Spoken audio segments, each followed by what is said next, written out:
नमस्कार मित्रांनो, आपण टोलवरती गेलं की आपल्याला कळतं आपलं फास्टॅग हे ब्लॅक लिस्टेड झालेलं आहे. आपल्यालाही माहित नसतं, तिथं गेल्यावरती आपल्याला समजतं.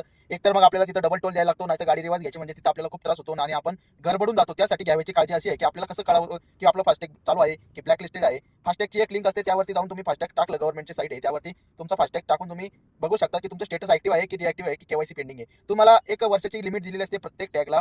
त्या टॅगमध्ये लिमिट दिलेली असते की आपल्याला एक अमाऊंट ठरलेली असते. जो कॅबवाले डेली चालतात त्यांची वर्षाच्या आधीच लिमिट संपते. लिमिट संपली की परत आपल्याला केवायसी करायला लागते. एका फास्टॅगला एका वर्षाची लिमिट असते, प्रत्येक वर्षीला याला केवायसी करायची असते. हे नोटिफिकेशन येत नाही, हे त्यांनी चालू केलं पाहिजे. हे कोणालाच नोटिफिकेशन जात नाही की आपली केवायसी संपत आली आहे की ट्रान्झॅक्शन लिमिट संपत आलंय. हे त्यांनी सुविधा चालू करायला पाहिजे. हे प्रत्येक वेळी टोलला गेलं की खूप गडबडून जातो, आपल्याला समजत नाही की काय करावे अशा वेळी. तर तुम्ही काय करायचं, तुम्हाला एक वर्षाचा आपला अंदाज आला पाहिजे की आपल्या टॅगला आता एक वर्ष होत आले, किंवा जिथं ते टोलच्या अगोदर साईडला फास्टॅग वाले थांबलेले असतात त्यांना विचारायचं की माझा टॅग ऍक्टिव्ह आहे, केवायसी आली काय. ते 2 मिनिटं तुम्हाला गाडी नंबर ते टाकून सांगतात.